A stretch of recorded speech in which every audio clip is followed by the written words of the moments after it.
ಅತ್ಯಂತ ಸಂತೋಷದಿಂದ ಉದ್ಘಾಟನೆ ಮಾಡಿದ್ದೇನೆ.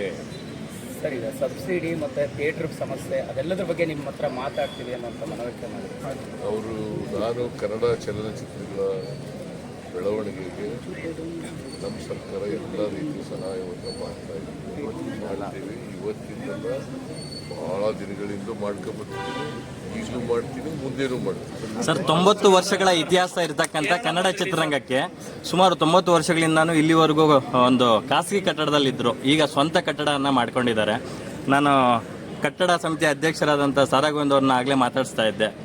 ವಾರ್ತಾ ಇಲಾಖೆಯಿಂದ ಆಗಲಿ ಅಥವಾ ಏನು ಚಲನಚಿತ್ರ ಅಕಾಡೆಮಿಯಿಂದ ಆದರೆ ಏನಾದರೂ ಆರ್ಥಿಕ ಸಹಾಯ ಮಾಡಿದ್ದಾರೆ ಕಟ್ಟಡ ಇದಕ್ಕೆ ಅಂತಕ್ಕಂಥ ಕೇಳೇ ಇರಲಿಲ್ಲ, ಅವರೇ ಮಾಡ್ತೀನಿ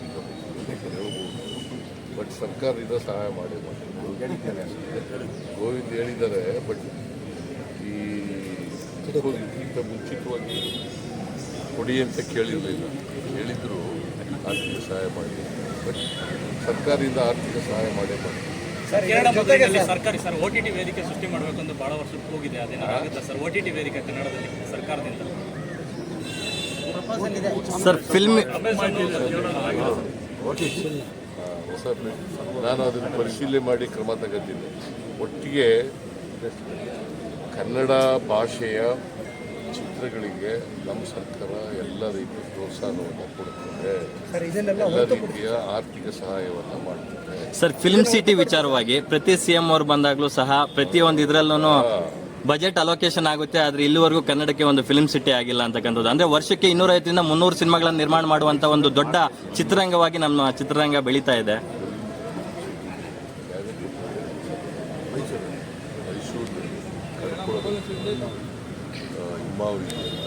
ಅಲ್ಲಿ 3 BJಪಿಯವರು ಸರ್ಕಾರ ಮಾಡಬೇಕು ಕೇಸಿದ್ದಾರೆ, ಅವ್ರೇನು ಮಾಡಲಿ. ಯಾಕಂತಂದರೆ ಇದು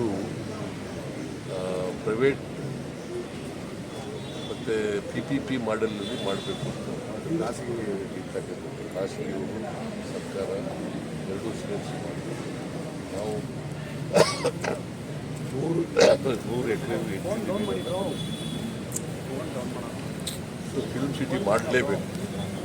ಅದರಿಂದ ಅದು ರಾಜ್ಕುಮಾರ್ ಅವರ ಕನಸು ಕೂಡ ಇದೆ. ಕರ್ನಾಟಕದಲ್ಲಿ ಒಂದು ಫಿಲ್ಮ್ ಸಿಟಿ ಇದೆ, ಹೈದರಾಬಾದ್ನಲ್ಲಿದೆ, ತೆಲಂಗಾಣದಲ್ಲಿ, ನಮ್ಮಲ್ಲಿ ಫಿಲ್ಮ್ ಸಿಟಿ ಇದೆ. ಸೊ ಫಿಲ್ಮ್ ಸಿಟಿ ಆಗಲೇಬೇಕು. ಇದು ಡಾಕ್ಟರ್ ರಾಜ್ಕುಮಾರ್ ಅವರ ಕನಸಾಗಿದ್ದು, ಆ ಕನಸನ್ನು ನನಸು ಮಾಡ್ತಕ್ಕಂಥ ಪ್ರಯತ್ನವನ್ನು ನಮ್ಮ ಸರ್ಕಾರ ಮಾಡಿದೆ.